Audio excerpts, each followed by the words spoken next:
The night was thick with darkness, the kind that clings to the edges of the road and blurs the horizon into a single, endless stretch of black.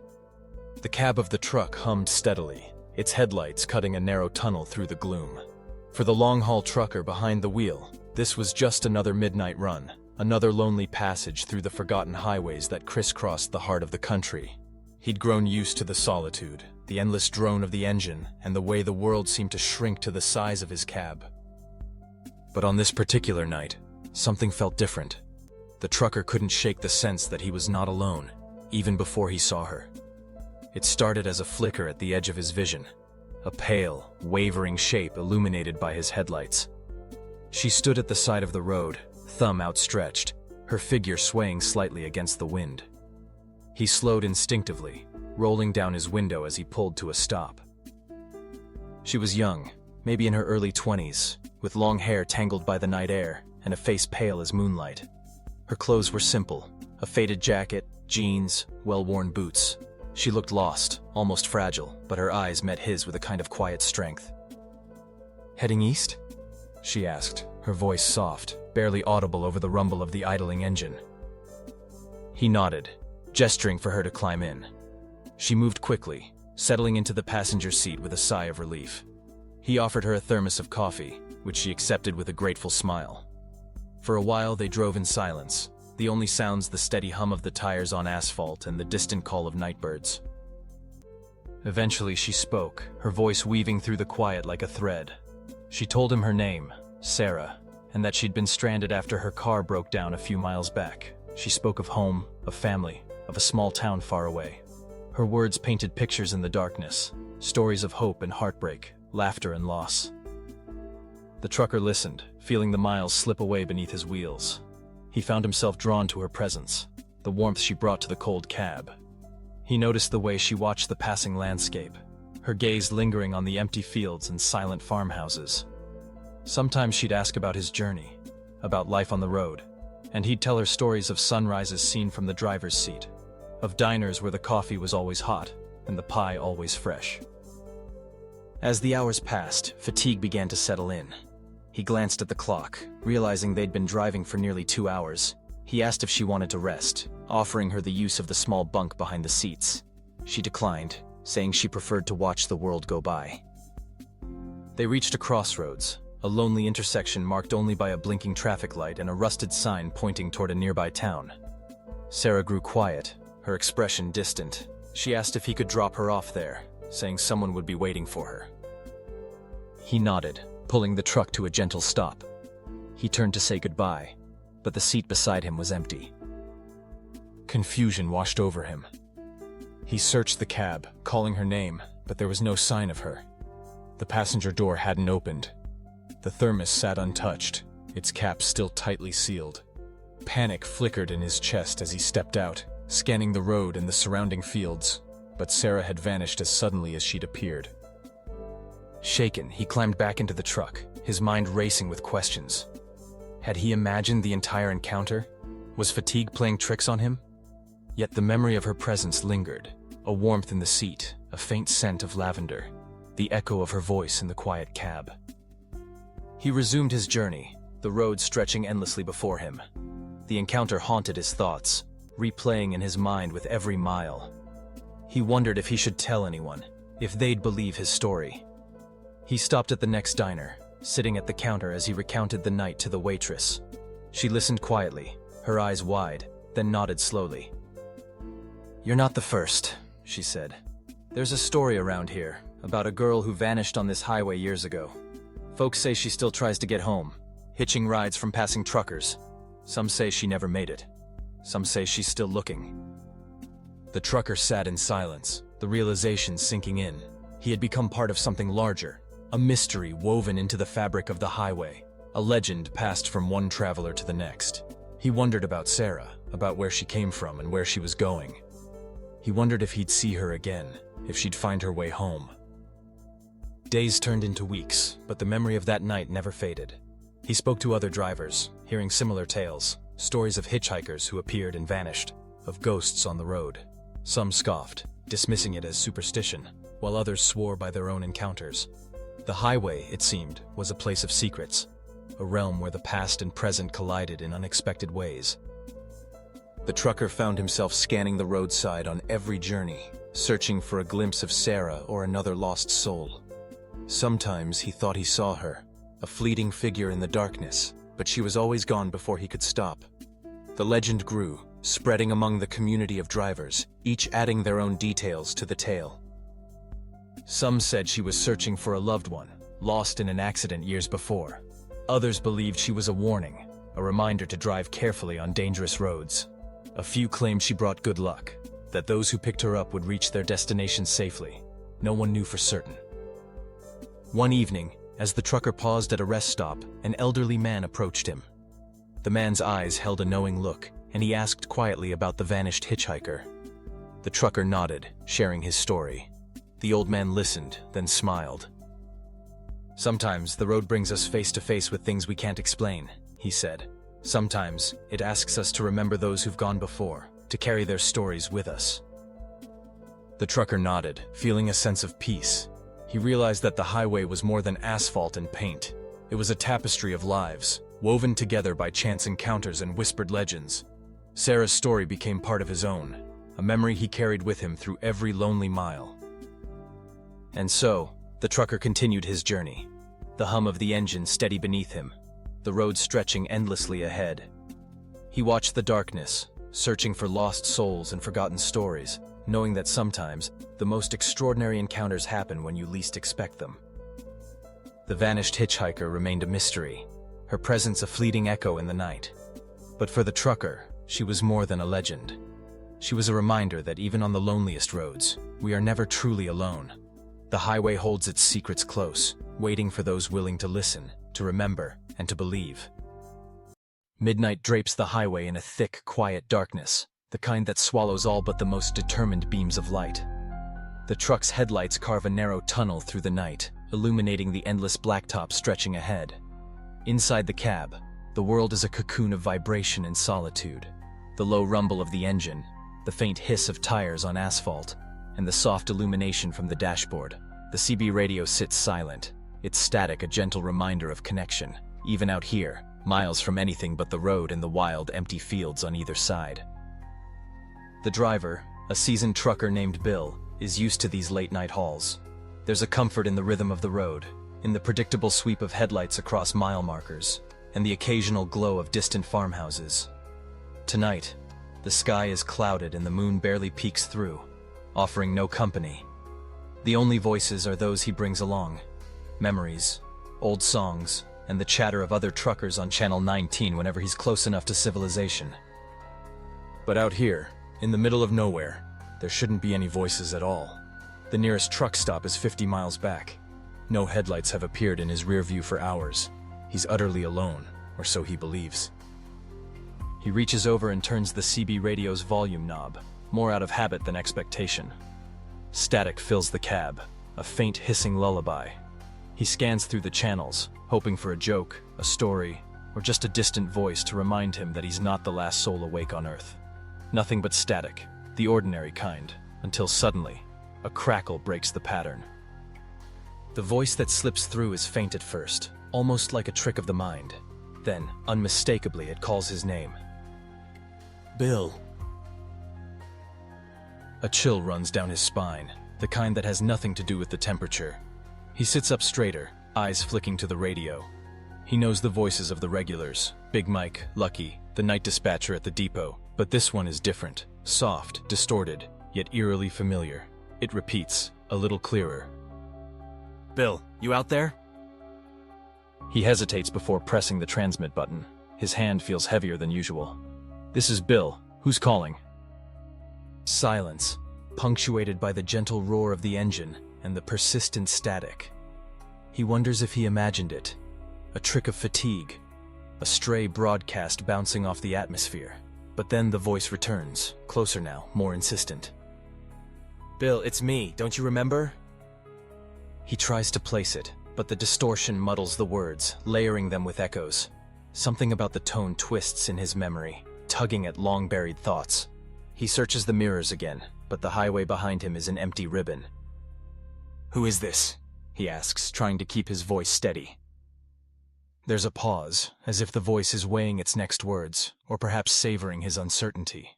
Then it speaks again, softer, almost pleading. "You said you'd come back. You promised." Bill's hands grip the wheel tighter. Promises. The road is full of them, made and broken with each mile that slips away behind him. He racks his brain for some explanation. Maybe it's a prank, a bored trucker with a new handle, or a dispatcher playing games. But the road tonight feels different, as if the darkness itself is listening. He tries to shake it off. "You've got the wrong Bill, friend. No idea what you're talking about." The voice doesn't respond right away. For a few moments, there's only the sound of the road, the steady hum of tires, and the growing weight of the night. Then, almost mournfully, the voice returns. "It's cold out here, Bill. Been waiting a long time." He feels the temperature drop, or maybe it's just his imagination. The cab seems smaller, the dashboard lights dimmer. He glances at the clock. It's 2:17 a.m., the hour when the world feels most empty, when the mind is most vulnerable to suggestion. He tries to reason it away. Maybe it's atmospheric skip, a broadcast bouncing off the ionosphere from hundreds of miles away. Sometimes voices from far-off places can bleed through, especially on nights like these. But his name, spoken so deliberately, so unmistakably, that's not a coincidence. He flips through the channels, hoping to find another voice, a sign of normality. But all he gets is more static, more silence. He returns to the original channel, his heart thudding in his chest. The voice is waiting. "Don't leave me behind, Bill, not again." The words send a jolt through him. He remembers another night, years ago.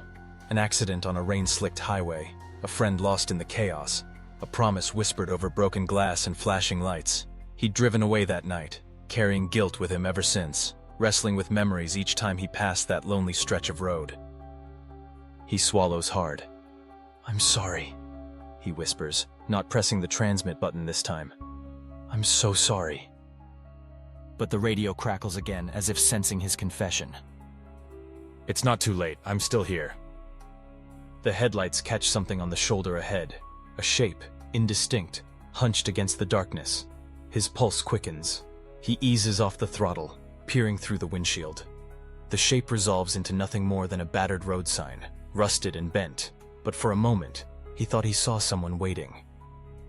He breathes out, a shuddering exhale, and glances down at the radio. The static has returned, soft and relentless, erasing the voice as if it never existed. The road stretches on, endless and unforgiving. He drives, haunted now not just by the memory of the voice, but by the realization that out here, in the deep hours of the night, the past can be closer than it seems. Sometimes, it rides the airwaves, searching for answers, for closure, for a promise kept. He keeps his eyes on the horizon, the darkness pressing in on all sides. The CB radio sits silent, waiting. And somewhere in the static, a lonely voice lingers, calling his name, asking not to be forgotten. As the miles slip away, he wonders if he'll ever escape it, or if the road will carry him in circles, always back to that night, always listening for a voice that will never truly fade. The highway stretches on for miles, a ribbon of asphalt disappearing into the night. Out here, distance loses all meaning, each mile marker a silent witness to the solitude that wraps around a long-haul trucker like a second skin. In the cab of his 18-wheeler, Tom watches the road ahead illuminated in the sharp white glare of his headlights. His hands steady on the wheel, his mind running on caffeine and habit.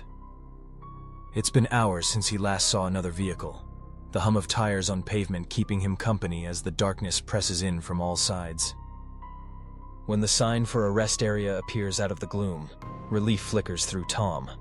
He's been fighting fatigue, his eyelids drooping despite the strong coffee in his thermos. The promise of a short break, maybe even a few minutes of sleep, draws him off the highway. The rest stop is small, just a cracked parking lot bordered by pines, a battered picnic table, and a dimly lit restroom building. The only other sign of life is the moths flitting around the flickering light. Tom parks his rig beneath the harsh glow of a single lamp, engine rumbling into silence. The sudden quiet is immense. He sits for a moment, listening to the ticking of the engine as it cools, the faint rustle of leaves in the night breeze. He tells himself he'll just close his eyes for a minute, but unease prickles at the back of his neck. It's too quiet. No cars, no voices, just the distant chorus of night insects. He leans back in his seat, staring up at the stars through the windshield. The cab feels like a cocoon, a fragile barrier between him and the emptiness outside. He's about to drift off when he catches movement out of the corner of his eye. A shadow flits across the far edge of the lot. Quick, formless, gone before he can turn his head. Tom frowns, rubbing his eyes. Maybe he's just tired. But then it happens again, this time closer. Something slides between the lamp and the trees, a smear of darkness that seems to ripple along the ground. He sits up straighter, peering through the glass, heart thumping. The lamp's glow does little to banish the shadows. If anything, it deepens them, making the darkness seem alive. He reaches for the switch, flicking on his headlights. Twin beams cut through the gloom, illuminating the empty lot, the picnic table, the squat restroom building. But in the harsh white light, nothing moves. No figures, no shapes, just the familiar outlines of the rest stop. Tom exhales, feeling foolish. His brain must be playing tricks on him. Maybe he's more tired than he thought. He turns off the headlights, letting the darkness settle back in. But almost immediately, the shadows return. This time, there's more than one. Shapes circle the edges of his vision, tall, thin, impossibly dark.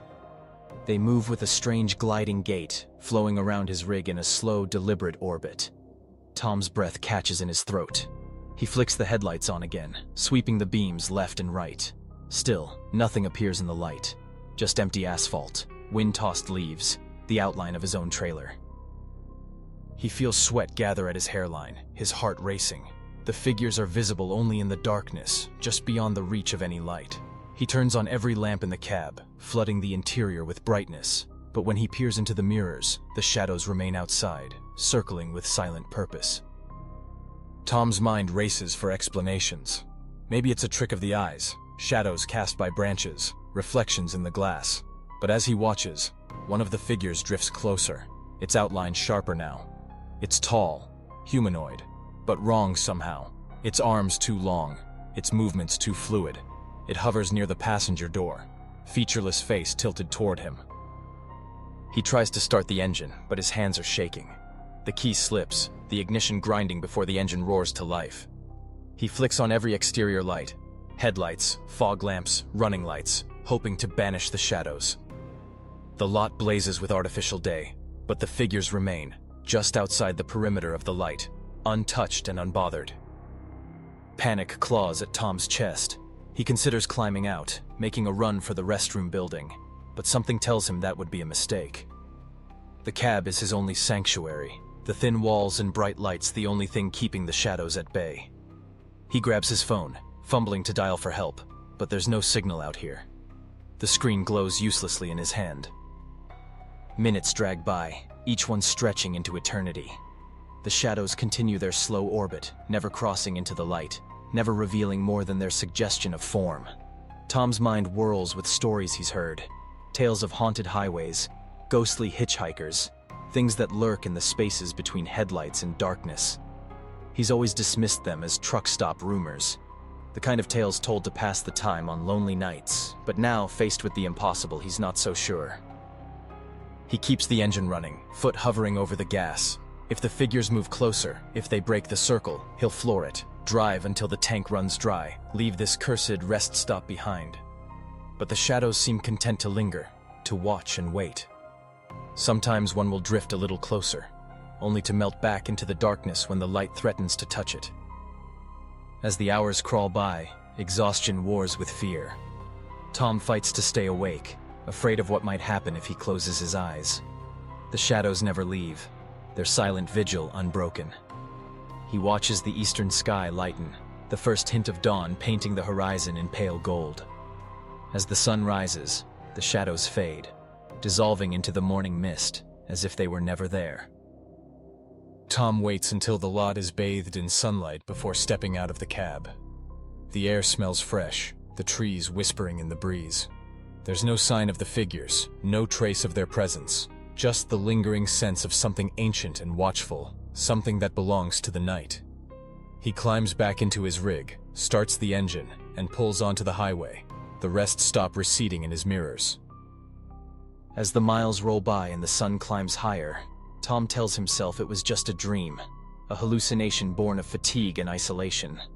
But he can't shake the memory of those circling shadows, or the feeling that, out here on the open road, some things are best left unexplained. And as the highway stretches on, he knows he'll never stop for the night at another lonely rest area, not if he can help it. Some shadows, once seen, stay with you forever.